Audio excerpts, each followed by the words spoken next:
Live from WRAL News Headquarters in Raleigh, your number one source for local news. WRAL News, coverage you can count on. Any thunderstorms that fire up this afternoon could be severe. I'll outline the latest trend on where these storms could develop coming up.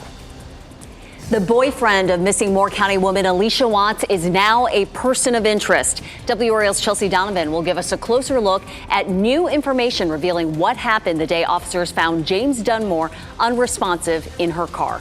Plus, Wake County authorities are launching an animal cruelty investigation after a family pet was found with severe burns all over. Good afternoon to you. I'm Jeff Hogan. And I'm Renee Chu. Thanks for joining us. We are in for another day of level 1 risk for storms. Meteorologist Kat Campbell is in the WRAL Severe Weather Center to walk us through what we could see and when. Kat? And we got an update earlier today from the Storm Prediction Center where they trimmed back the level 1 threat. It's from Raleigh point south all the way over to the North Carolina coast. And the new trend I'm noticing this afternoon is that the bulk of these storms are likely to be closer to the coast as opposed to closer to the triangle. The main threat still damaging wind gusts and any thunderstorms that do develop today. Things are quite calm on the dual Doppler 5000 radar right now, but after 1 o'clock, that's when we could see a few thunderstorms begin to fire up. Futurecast showing the bulk of these storms a little bit closer to the coast and coastal plain. They're going to be forming on an isolated basis, so I lowered storm chances to 30%. The one thing that we're not seeing on Futurecast is sometimes when you see these pop-up summertime storms develop at the coast, all the cool air that comes rushing out from the storm, that acts like a cold front, and it can spark new thunderstorms. So we could have a bit of a chain reaction and see some thunderstorm spark from the storms closer to the coast that Futurecast isn't picking up on, and that's why we're leaving storm chances in, mainly in our southeastern counties. But keep watering your garden if your garden needs it. Today and tomorrow, storm chances are low, pretty low on Thursday as well. Friday looks like it's going to be our best opportunity for rain, and then just isolated storm chances into the weekend. The other big story that we're watching is the humidity. It's going to be quite comfortable tonight into tomorrow. I'll detail that coming up. Kat, thank you. New documents obtained today by WRAL state that James Dunmore, the boyfriend of missing Moore County woman Alicia Watts, is a person of interest. Watts has been missing now for 16 days. She was last seen at Dunmore's home in Charlotte. WRAL's Chelsea Donovan broke the story online this morning. She joins us now with the significant updates in this investigation. Chelsea. Renee, an incident report filed on July 20th from Anson County, about an hour away from Charlotte, is shedding more light on this case. State troopers in Anson County previously found James Dunmore unresponsive in Alicia's SUV in a DMV parking lot. That was on July 18th. Now, that report says that Dunmore has a history of domestic violence. Now, this report also was filed before any public reporting of Alicia's disappearance. Family said she was last seen and heard from on July 16th. It states that a woman came into the Anson County Sheriff's Office trying to get items out of Alicia's black Mercedes after it was recovered. Now, the report also states that on July 25th, officers received a tip from a psychic stating that Watts's body was behind Airport Road in Wadesboro. A search was conducted that turned up nothing. Now, WRAL found out that Dunmore has convictions in Virginia for abduction, stalking, assault, and battery. Now, Charlotte police have yet to name James Dunmore as a person of interest in this case publicly. They have not given any updates on this case in more than a week. But a lot of takeaways from that incident report. Chelsea, thank you. With breaking news this noon, a crash in Warren County has closed a section of I-85. Brian Schrader is in the WRAL Traffic Center right now with this update. Jeff, we're seeing some big delays on the sensors on I-85 southbound coming in from Mecklenburg County, Virginia, across the state line into Warren County. This is on I-85 south, just beyond the US 1 interchange there. You can see that backup beginning just before the state line. I want to zoom into the camera there, and you can see that big scene. We're not getting any reports of injuries with this crash, and we're working in the newsroom to find out more about it. But the DOT says that that section of 85 southbound may not reopen until 3 o'clock this afternoon. Sky 5 is on the way to the scene to give us an aerial view of that accident or that crash there. We have a detour for you that should save you a little bit of time. Take US 1 south into Norlina, and then from there pick up 85 southbound on the Manson Drury Road exit. And once you get through that, things are looking good heading back into Vance County. Brian, thanks. A family pet had to be euthanized after the dog was found badly burned. And now Wake County Sheriff's Office and Animal Services are launching an animal cruelty investigation. WRAL's Shelley Jackson is live near Apex. And Shelley, it's just horrible to hear what happened to that dog. It is a really tough story to hear, especially if you are a pet lover. Last Wednesday, a pit bull named Choppa went missing from a home here on Goolsby Court. We have a photo of Choppa. Let's go ahead and show you. He is a tan and white pit bull. Wake County Sheriff's Office says last Thursday, a day after the dog went missing, Animal Control responded to a call of an injured pit bull. Veterinarians at the Wake County Animal Center say the pup had severe burns over 60% of his body, and the decision was made to euthanize him.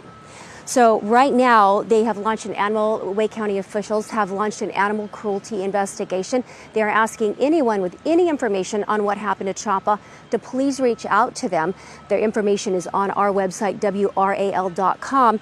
And I'd also like to mention that Ruin Creek Animal Protection Society says it will put up a $10,000 reward for anyone with information leading to the arrest and prosecution of who did this to Choppa. Renee? It is so heartbreaking, and we hope they find the person responsible. Shelley Jackson reporting live. Thank you. The owner of Taz's convenience store in downtown Raleigh is out of jail. Tazir Zarka has been indicted on second-degree murder charges after he was accused of stabbing to death 27-year-old Mark Garrity. He was released on a $1 million bond. Zarka is currently under electronic monitoring. Witnesses say he attacked Garrity after accusing him of stealing from his store. Zarka faces a minimum sentence of life in prison and remains on that electronic monitoring. And happening right now in the WRAL Live Center, the woman accused of killing a Charlotte woman on her wedding night in Folly Beach, South Carolina, was denied bond for a second time today. This here is Jamie Lee Komorowski. She's charged with 3 counts of felony DUI and 1 count of reckless homicide. The judge decided to deny her bond again, saying she's a flight risk and she is a danger to the community. Back in April, Sam Miller Hutchinson was killed and her husband seriously hurt after they were rear-ended by Komorowski in their motorized cart. Komorowski's blood alcohol content was more than 3 times the limit when she hit them. The judge said that if the trial is not anticipated to begin in March of 2024, she will get a $150,000 bond with conditions like house arrest. Michelle, thanks. Today, a federal grand jury considering another indictment against former President Donald Trump is expected to reconvene in Washington, D.C. Caroline Shively reports that's only the beginning of his legal troubles. Any day now. That's when former President Donald Trump thinks a grand jury in D.C. working from this courthouse will hand down an indictment. Media vans have been parked outside for weeks in anticipation. It's part of the Justice Department's probe looking at efforts to overturn the last presidential election. But for 2024, it may actually be helping Trump. Even if there are convictions, no matter what happens, his core base of support still makes him the Republican nominee for president of the United States. It would be Trump's 3rd indictment, and the charges are bleeding him dry. Trump's Political Action Committee started off last year with $105 million in the bank. Now they have less than $4 million, tens of millions of it eaten up by lawyer bills. It's all about woe is me, poor me, victimization, all of that sort of thing, which I get it. People play into. Meanwhile, an investigation out of Georgia, also looking at the 2020 election, could land Trump another indictment. A judge just turned down his request to halt the probe. We might very well see the local District Attorney Fonnie Willis, file something in the nature of a racketeering case, possibly alleging solicitation or conspiracy to commit election fraud. That was Caroline Shively reporting. Separately, Trump has pleaded not guilty in his case involving the retention of classified documents. That trial is slated to start in May. State lawmakers say they're getting closer to a budget deal, but they're not quite there yet. Republican House Speaker Tim Moore and Senate Leader Phil Berger said yesterday they've reached an agreement on a tax cut plan. They didn't provide any details, but it would lower personal and corporate income tax rates further than the cuts already scheduled to happen in the next 4 years. However, Moore said it will include revenue triggers. So if the state isn't bringing in enough money, the next cuts won't take effect. They're hoping to have this all wrapped up and pass a budget sometime this month. Members of the Professional Durham Firefighters Union are raising concerns about employees leaving the department. 8 members of the Durham Fire Department have left the job since late June. 4 of them got out of firefighting altogether. Chief Robert Zoldas says the department currently has 36 vacancies. The city is working on a compensation study which will make a difference, they say. The Durham Fire Department has a level of professionalism, a level of training, and a level of activity that really attracts firefighters to us. We have to catch up and get with the market on that, on the pay part. The Durham Fire Department has its biggest recruiting class ever, starting this month with 68 total hires, including some firefighters who have moved laterally from other departments. The U.S. women's soccer team survived to advance in the World Cup. Their game with Portugal ended early this morning in a draw with no goals scored. Portugal nearly scored with just a few minutes left in the game and ended up hitting the goalpost. The goalless tie meant the U.S. team finished second in their group, and it was good enough for them to move on to the round of 16. After the game, Megan Rapinoe talked about what she'd like to see improve in the next match. Yeah, I think just a little bit calmer. I thought, especially in the first half, there was a lot of space for us to play into and just a little bit rushed. I think, again, we could have switched the point of attack a little bit more. I thought we were finding the whiff, but I think we needed to open them up a little bit more and draw them out. And then obviously just put our chances away when we get them. But, yeah, big game next time. Their next game will be Sunday morning at 5 a.m. We'll find out tomorrow who they will play, and you can watch that game on Fox 50. It'll likely be Sweden, a team that's beaten them twice in the last Olympics.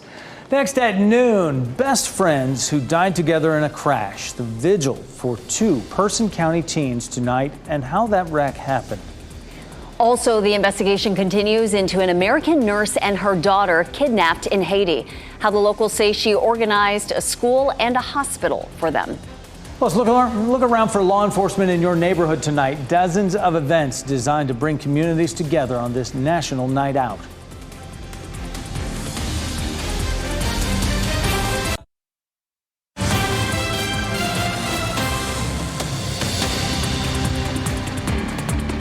Happening right now in the WRAL Live Center following some breaking news out of Fayetteville. Fayetteville police say they are conducting a death investigation behind a Circle K on Glensford Drive. This is a picture of the scene here. You can see they have it taped off. Just before 10 o'clock this morning, officers say they responded to a report of a deceased male that was located near the car wash of the business. That's where they found the person, in this wooded area near the car wash of Circle K. The homicide unit is actively working to identify the person who is deceased. They say this is an active investigation. Anyone with any information is asked to call the Fayetteville Police Department.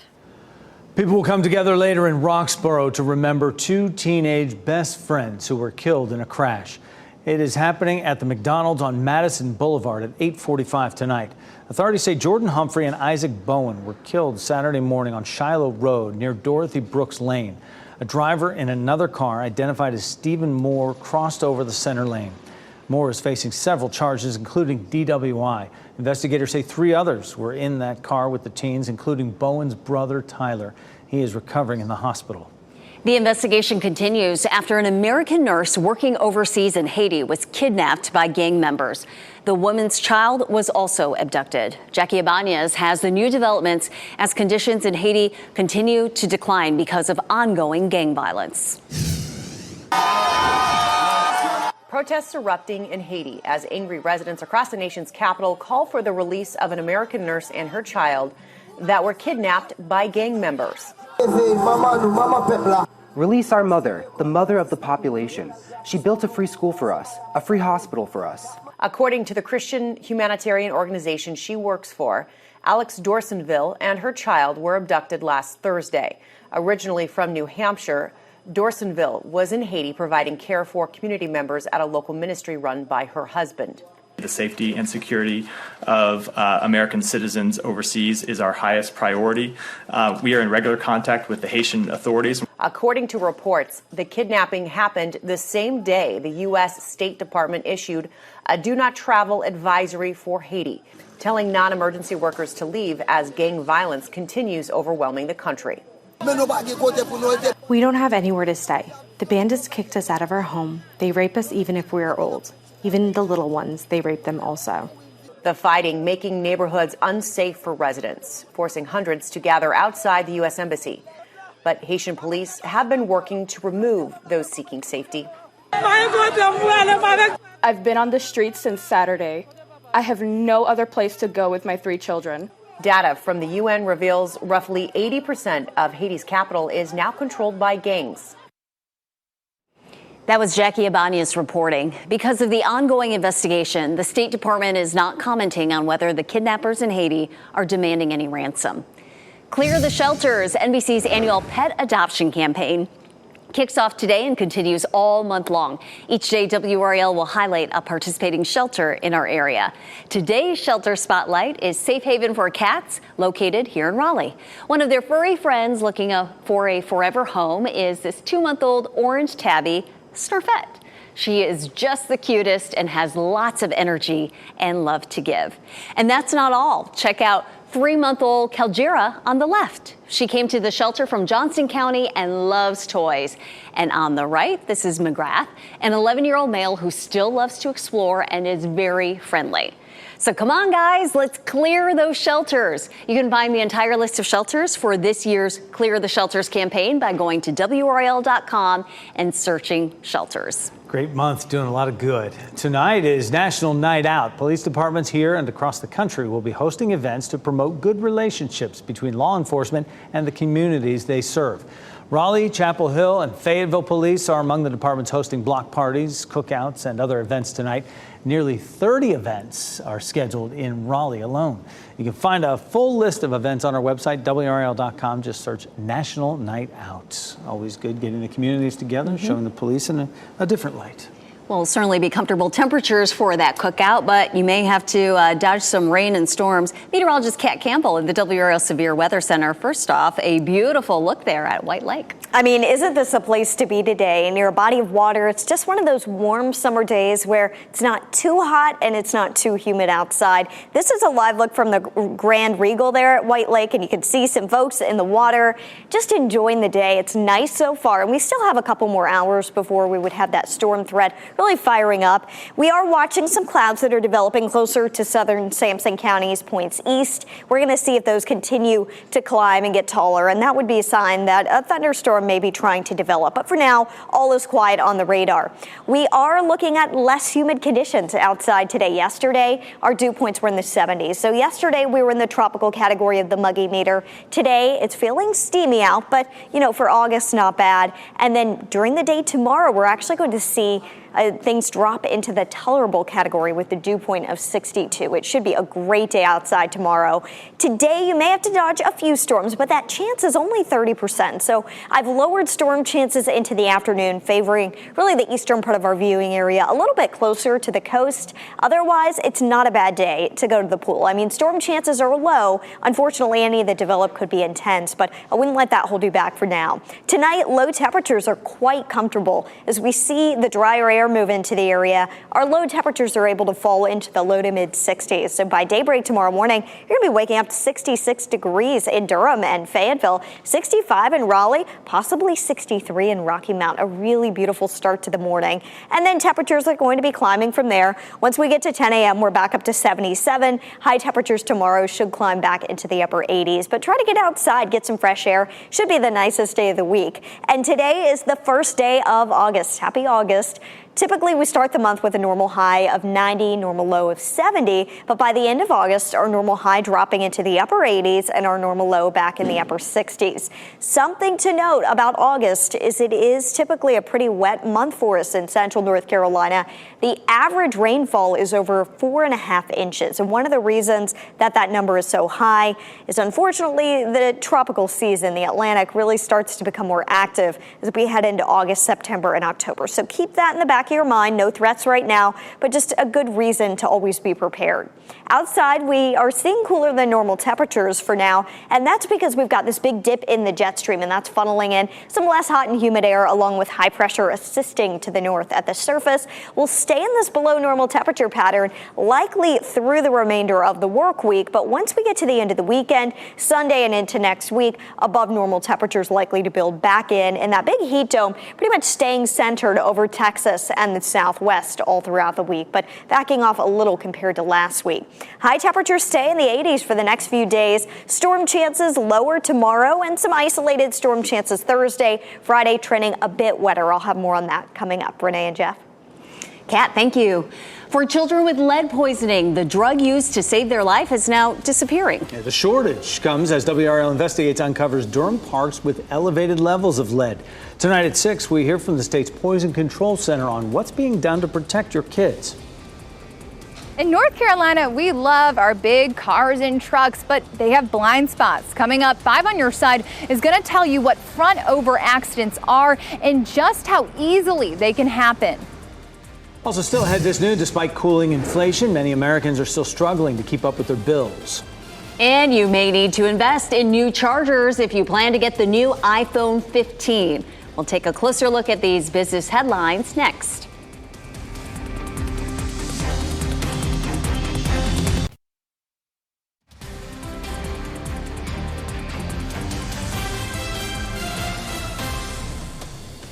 Welcome back. You're looking live at Goldsboro and watching WRAL News, available on Spectrum and the WRAL app on your TV or streaming device.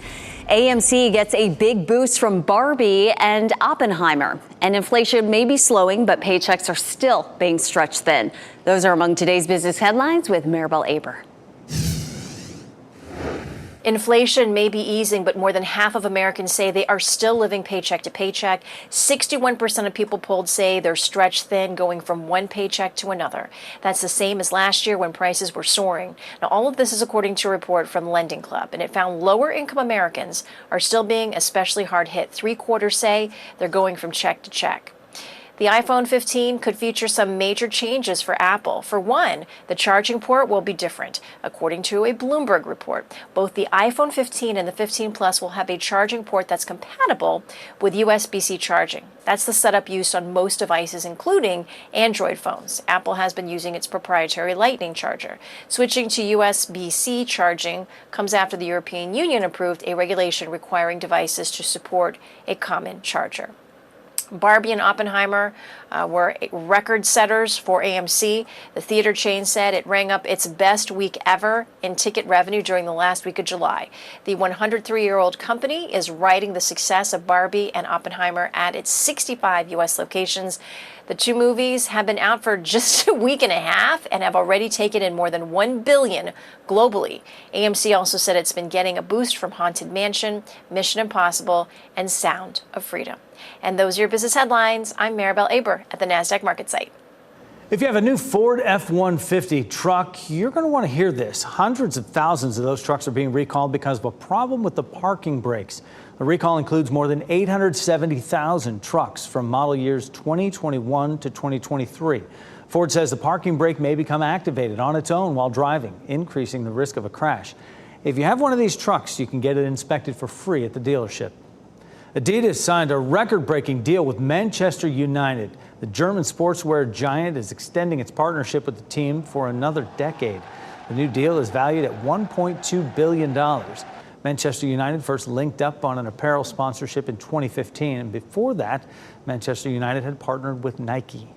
The Triangle's tech workforce is topping the charts in national rankings. The new Scoring Tech Talent Report compares the 50 largest tech markets in the U.S. It combines Raleigh and Durham.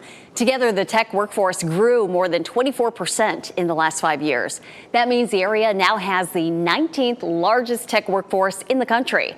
The Raleigh-Durham area has the 11th highest compensation package for tech workers at nearly $100,000 a year.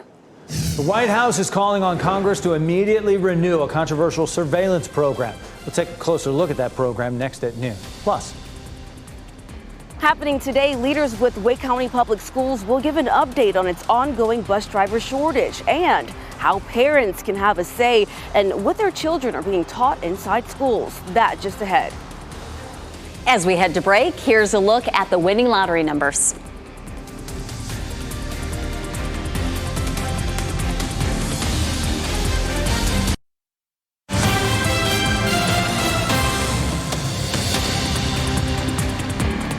happening right now in the WRAL Live Center. We are continuing to follow some breaking news on I-85 South. This is a view from Sky 5 over the scene. You can see what appears to be this big 18-wheeler completely charred there. The road is closed. All lanes of I-85 South are closed for 2 miles because of a crash that happened earlier. This road was expected to reopen by noon, but of course it's going to take them quite a while to reopen. You can see a lot of officials on scene here. We have the fire trucks up here, and you can see it is quite a mess. So again, all lanes of I-85 South right now closed near the Virginia state line. Motorists are advised to take the detour of US 401 South. That will become US 1 South. You can follow that, and there is re-access to I-85 South from Mason Drury Road. Sky 5 actually showed us the northbound lanes, and it is quite a backup there because they have to reroute all the traffic. Again, right now, I-85 South closed near the Virginia state line. You can see it's a massive cleanup effort. Unsure of any injuries right now. We are working to get more information on that. As soon as I have that for you, I'll bring that to you from the Live Center. The backhoe in the middle of the freeway. That is quite a scene right there. Wow. Thanks, Michelle. Two big topics we're following today for Wake County schools. New rules could be approved for parents who want more say in what students can learn in school. Plus, an update on the ongoing bus driver shortage. WRAL's Laura Levine breaks down the big topics. Leaders with Wake County Public Schools will discuss two important topics today. The first being the district will give an update on the ongoing bus driver shortage. This comes after parents have been encouraged to arrange their own transportation for this school year. Also, a final vote on a revised parental inspection policy for books will take place. The policy committee of the Board of Education is weighing the plan to tackle parents' objections to books and other classroom materials. It involves creating a review committee that would have at least 2 high school students on it and putting a limit on how often a book can be challenged. This comes as national debate grows over how much power parents should have over their child's education. That meeting begins at 5:30 this afternoon following the update and discussion on the bus driver shortage, which begins at 4 p.m. Laura Levine, WRAL News in Raleigh. Johnston County Schools is helping families get ready for the coming school year with their summer information fair. The fair is happening from 1 to 7 today at Clayton Middle School, Smithfield Selma High School, Princeton High, and West Johnston High. The event gives parents a chance to enroll their student, ensure their bus transportation, and get information about school nutrition and communication services. Today, Governor Roy Cooper is hosting an event to celebrate the state's title as CNBC's top state for business in 2023. CNBC honored North Carolina with that award last month for the second year in a row. The top ranking pointed out solid economic growth, a healthy housing market, and our highly educated workforce in the state. The governor is hosting business and education leaders for the celebration this afternoon at Central Piedmont Community College in Charlotte. President Biden wants Congress to renew and reform a controversial government spying program. Mark Meredith gives us a closer look at the program and why some people think it's being abused. The White House is calling on lawmakers to reauthorize a controversial government surveillance program. On Monday, the President's Intelligence Advisory Board unanimously recommending the renewal of FISA Section 702, which allows the government to conduct targeted surveillance of foreigners outside the U.S. without a warrant. The board writing the data collected has already saved countless lives, and sources say almost 60% of the items in President Biden's daily intelligence briefing stem from Section 702. We must give our intelligence community the tools it needs to protect us. Americans will never know how it has kept them safe, the degree to which it has kept them safe. But lawmakers from both parties believe it's also been abused, even collecting data on some Americans without proper oversight. The Bureau writing, quote, Section 702 should be reauthorized in a manner that does not diminish its effectiveness, as well as reassures the public of its importance and our ability to adhere rigorously to all relevant rules. The advisory board is recommending new checks and balances be created to address the history of FBI search violations, hoping to eliminate a significant obstacle to gaining both public trust and congressional approval. And unless we really understand what measures the FBI is taking to ensure that people's privacy is protected, I think it's going to be a very difficult reauthorization process. That was Mark Meredith reporting. While the White House is urging Congress to move quickly, lawmakers say they're going to take their time to review this program, which expires at the end of the year. Orange County's outdoor concert series for families gets started tomorrow night. The Wind Down Wednesdays series is happening at the Seymour Center on Homestead Road in Chapel Hill. Shows will start at 6 each Wednesday evening in August. The series kicks off tomorrow night with a performance from Marie Vanderbeck's Jazz Trio. The Mega Millions craze is growing this morning. The jackpot for tonight's drawing is an estimated $1.05 billion. Now, if you match all the numbers, you could take the lump sum option of nearly $530 million. You can watch the drawing live tonight at 11 right here on WRAL. Early detection of lung cancer can be life-saving. Why it is not only current smokers who should get screened. Quirky, silly, funny, and unforgettable. Remembering Paul Rubens, who gave the world Pee Wee Herman.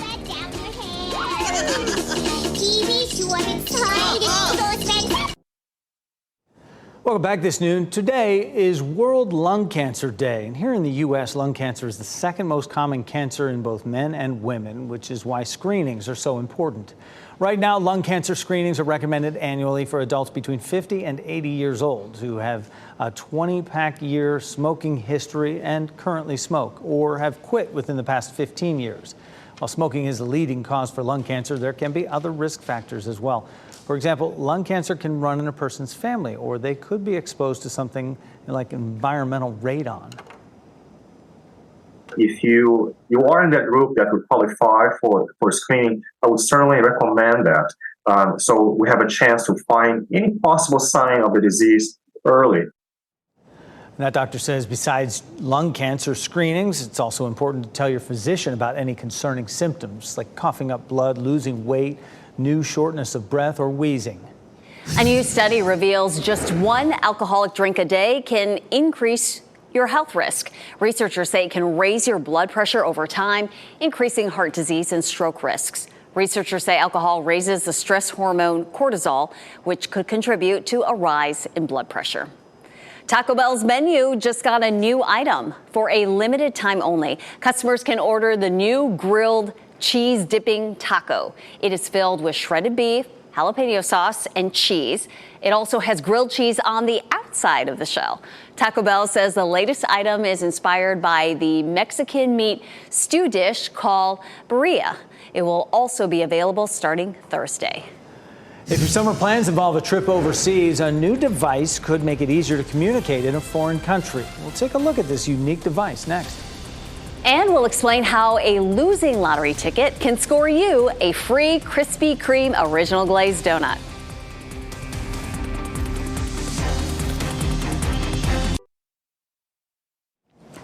If your summer plans involve going on a vacation abroad, you're not alone. But if you don't speak the native language of the country, it may be a little tricky getting around.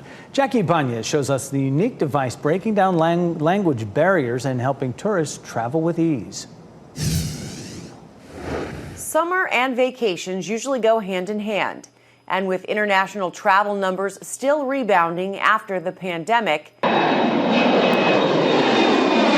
taking a trip overseas may sound like a fun idea. But it can be stressful if you don't speak the native language, especially if you're trying to find your way around a foreign location. How much is a ticket to Harajuku? Now, a new device inside a Japanese train station is making tourists' lives easier by translating their conversations and helping them navigate one of Tokyo's busiest areas. The display we have introduced can automatically translate between Japanese and other languages. When customers speak in a foreign language, the station attendant can see it in Japanese, and when the station attendant speaks Japanese, customers can read the sentences in their own language. The translated conversations between tourists and station employees are displayed on a semi-clear wall, and it's meant to help facilitate more lengthy and complex exchanges. You feel safe immediately because you know there is a human on the other side, so you take your time to explain what you need, and you will know that they will understand what you need. And for some of you who are wondering why this device is needed when similar technology like Google Translate already exists, Google Translate isn't always available because you don't always have Wi-Fi everywhere you go. So places like this, it's also much faster than pulling up your phone, typing everything out. That was Jackie Ibanez reporting. And besides Japanese, the device can currently translate 11 other languages, including English, Spanish, French, and Mandarin. And happening right now in the WRAL Live Center following some breaking news out of New Jersey. New Jersey Lieutenant Governor Sheila Oliver has passed away. This is breaking news. This just in. She was 71 years old. She was actually serving as acting governor while Democratic Governor Phil Murphy was out of the state on a vacation. Oliver was taken to the hospital for an undisclosed medical issue. Now, under the state constitution, Democratic Senate President Nicholas Scutari will serve as acting governor. She spent 27 years in public office. She was 71 years old. Michelle, thanks for that update. Turning to weather now, it really looks beautiful out there with the blue skies and big puffy clouds. Feels comfortable. We do have that right now. Kat Campbell is in the WRAL Severe Weather Center with a look at if it stays clear, we're going to see something cool here tonight. Right. And, you know, those big puffy cumulus clouds, they typically start to fade around or after sunset. And that's good news because we want to see as much clear sky as we can see to see the rocket launch tonight. And this is a resupply mission to the International Space Station. It's carrying a lot of cargo that's going to be headed up that way. The launch site is Wallops Island in Virginia, and the launch time is set for 8:31 p.m. this evening. And for our viewing area, it's anywhere from a minute and a half to 2.5 minutes after that launch time. So we're talking about 8:32 to 8:33-ish during the evening hours. And you'll want to look to the east to see it. Since this is going to be happening right around sunset, we really should have some stellar viewing conditions, and you'll see the illumination of the rocket launch out there. So be sure to look up to the sky tonight. I really think it's worth it.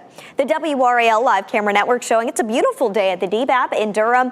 81 degrees right now, 81 at the WRAL Azalea Gardens, and 84 degrees in Fayetteville at the WRAL Fayetteville newsroom at this hour. The dual Doppler 5000 radar remains quiet at this hour. We are watching a developing shower just to our east here, east of I-40, and staying east of our viewing area for now. I think that's where the bulk of the storms will develop today, but they could have some outflow boundaries, that cool air that rushes out from a storm that may spark a few thunderstorms, mainly in our eastern counties. So we're going to leave in a small chance of a storm today, and any storms that develop could be severe. 87 in Raleigh and Wilson today, 84 in Roxborough and Clarksville, 84 in Siler City this afternoon, 87 degrees in Smithfield, as well as Sanford, Fayetteville, and Irwin. Not a bad afternoon as we head into the beginning of August. You may dodge an isolated storm, but for the most part, these temperatures are pretty comfortable. The humidity, not bad today. And then look at this evening. If you can hold off and do a dog walk, 8 o'clock tonight should be right around 79 degrees. And maybe while you're out for your dog walk, you can look up to the sky and see the rocket launch as well. Tomorrow should be a mainly dry day. The best chance of a stray storm popping up would be toward the North Carolina mountains. So tomorrow should be the best day to be outside. It's less humid tomorrow, mainly dry. Thursday, a small chance of a thunderstorm, but a lot more clouds moving in on Thursday. And we're seeing more evidence of rain to our west on Thursday. So this will be closer to Charlotte, the Triad, the mountains. And some of that rain may be able to hold together and move in overnight into Friday. And this is a new trend that I'm noticing today. So we may need to bump up rain chances Thursday night into Friday. You can check in for an update this afternoon on WRAL News. For now, enjoy the comfortable temperatures. Highs stay in the mid to upper 80s each day. And we're going to see our low temperature fall into the mid 60s tonight. Quite comfortable out there tonight. After that, we see the humidity begin to climb along with the temperatures as we head into the weekend. And by early next week, high temperatures are right back in the mid 90s. Until then, though, it'll be very refreshing. Kat, thank you. If you want to take a look at the 2023 Carolina Panthers and Charlotte is too long of a drive, catch Fan Fest right here on WRAL tomorrow at 7. You'll see the #1 overall pick, quarterback Bryce Young, and the rest of the team practice. WRAL's Pat Welter will be there to cover the event. We will have live reports before and after. Women's World Cup soccer is on to the round of 16, including Team USA. But another sport is growing in popularity among soccer fans. It uses a lot of technical skills. It's called tech ball. And a couple of professional tech ball players joined me live outside WRAL this morning during our 9 a.m. hour, teaching me all about the sports. pretty cool. It's a portable table. It's rounded, curved, you know. You could take this to the beach. They sent one over to the set, the Fox set for the soccer over in Sydney, Australia, so they could play during commercial breaks and stuff and mess around. And here's the thing, you can't use your hands or arms, right? Okay. No hands. It's soccer on like a ping pong table with a net there and everything. It's pretty cool. Bend it like Hogan. You're a natural. It was super fun. We had a good time. That view makes it look neat. Up next, we have a fearless 2-year-old competing in the USA Mullet Championship. Oh my. This is all for a good cause. We'll share his mission to help our brave veterans coming up.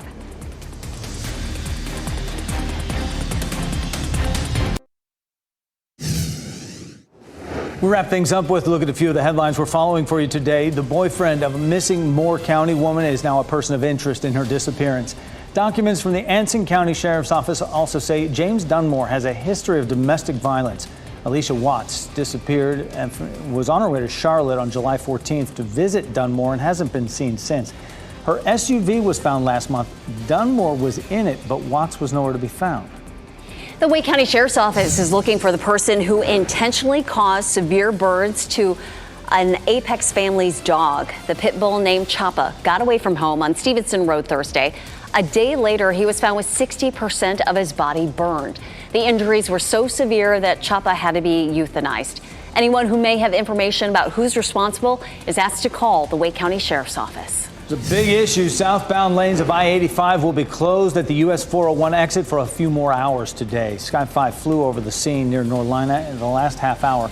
Crews shut down more than 2 miles of that road to clear debris from a crash. Drivers are being directed onto a detour that takes them down US 1 South. The road is expected to reopen about 3 p.m. Pee Wee Herman helped define comedy for a generation, and today many people are mourning the death of the actor who played him.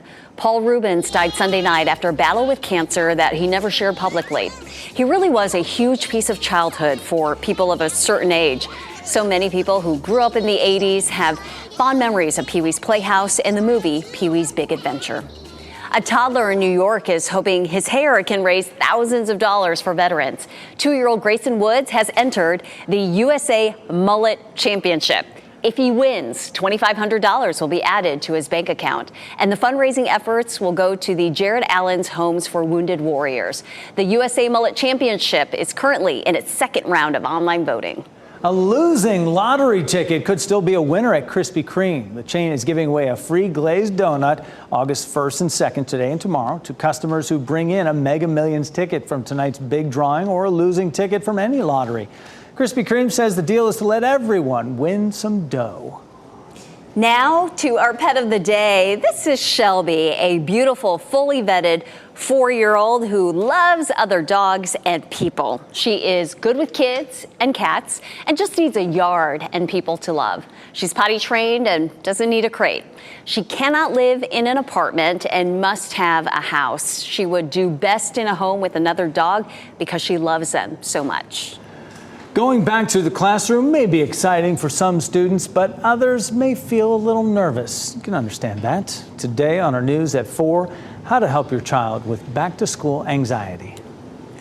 But no anxiety for Hogan when we was trying out that tech ball earlier this morning on our 9 o'clock news. That was great fun. That was some good technique. Those were 2 professional players from Colombia, and they play in, we have the NWSL here with, Carolina Courage. Well, the NC Courage, they play in the equivalent professional league down there. So I'm glad it wasn't crazy hot for you at the time, too. Oh, we did work up a sweat. It was pretty fun. I was told there was no sweating, but we did. It was good fun.